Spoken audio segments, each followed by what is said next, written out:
সংকটের কথা বলবো, আমি কিছু ভবিষ্যতের সংকটের কথা বলবো, শঙ্কার কথা বলবো। আপনি যদি এখানে আমার কিছু মায়েরা আছেন, আমার অনেক মায়েরা আজকে উপস্থিত হয়েছেন, আপনার সন্তানের জন্য কিছু শঙ্কার কথা আজকে বলবো।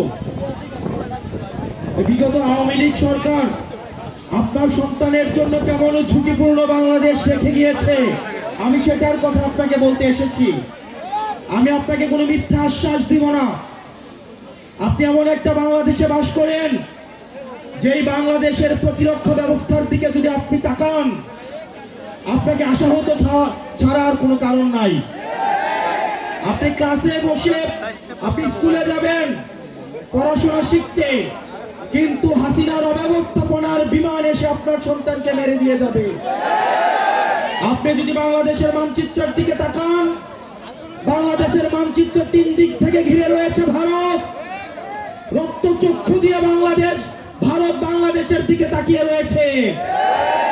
এক পাশে রয়েছে যুদ্ধাবস্থায় বিদ্যমান মায়ানমার, আরেক পাশে রয়েছে জলরাশি বঙ্গোপসাগর। দুর্ভাগ্যজনক বিষয়, বাংলাদেশের এখনো পর্যন্ত যথাযথ কোনো প্রতিরক্ষা ব্যবস্থা নাই। যেখানে ভারত S-400 আয়রন ডোম রয়েছে, আমাদের কোনো এয়ার ডোম নাই, আমাদের কোনো আয়রন ডোম নাই, আমাদের সাবমেরিন নাই, আমাদের I-to-I air two air missile নাই। আমরা ভারতের রয়েছে পার্শ্ববর্তী দেশের যে ধরনের প্রতিরক্ষা ব্যবস্থা রয়েছে, আমাদের বাংলাদেশের প্রতিরক্ষা ব্যবস্থা বলতে কিচ্ছু নাই। আমরা কথায় কথায় ভারতের সাথে আমরা যুদ্ধ ঘোষণা করি, মুখ দিয়ে যুদ্ধ হয় না। প্রিয় গাজীপুরবাসী তরুণ প্রজন্ম, আমাদের আত্মরক্ষার জন্য আমাদের যুদ্ধের প্রয়োজন নাই। আমরা শান্তি চাই, কিন্তু আমাদের আত্মরক্ষার জন্য আমাদের আধুনিক অস্ত্র প্রয়োজন রয়েছে। আমাদের জেট বিমানের প্রয়োজন রয়েছে, আমাদের আধুনিক সাবমেরিনের দরকার রয়েছে, আমাদের অতি দ্রুত আয়রন ডোমের দরকার রয়েছে।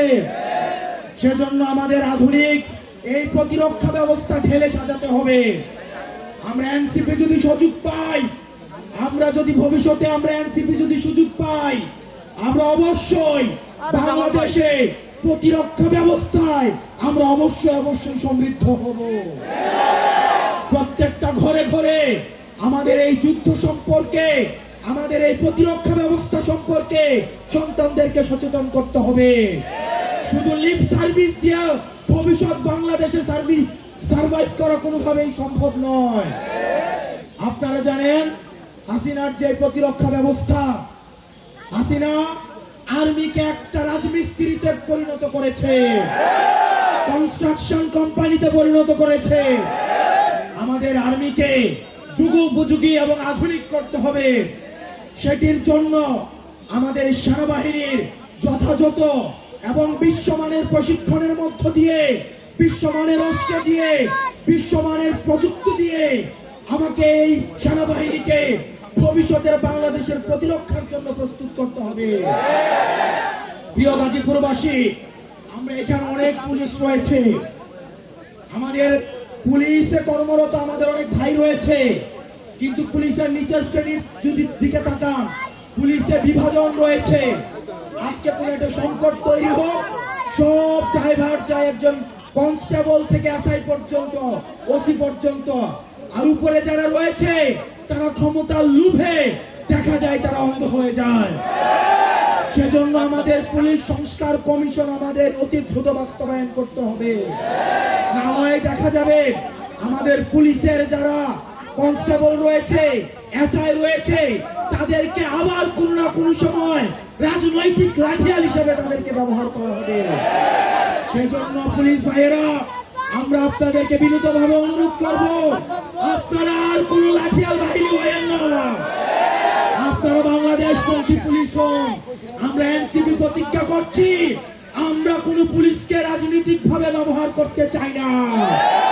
পুলিশ বিএনপির হওয়ার দরকার নাই, এনসিপির হওয়ার দরকার নাই। পুলিশ হবে জনতার, পুলিশ হবে বাংলাদেশের।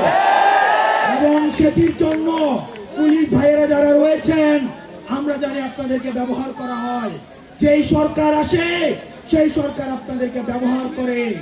আর কিছু ধান্দাবাজ উপরের দিকের অফিসার রয়েছে, তারা আমাদের পুলিশ ভাইদেরকে তারা লাঠিয়াল হিসেবে ব্যবহার করে। অতি দ্রুত পুলিশ সংস্কার কমিশন বাস্তবায়নের মধ্য দিয়ে আমাদের পুলিশকে অবশ্যই অরাজনৈতিক ভাবে তাদেরকে ফাংশন করার সুযোগ দিতে হবে। আমরা বক্তব্য দীর্ঘায়িত করছি না। আমাদের আহ্বায়ক জনাব নাহিদ ইসলাম পরবর্তী বাংলাদেশ বিনির্মাণে আপনাদের করণীয় নিয়ে বলবেন।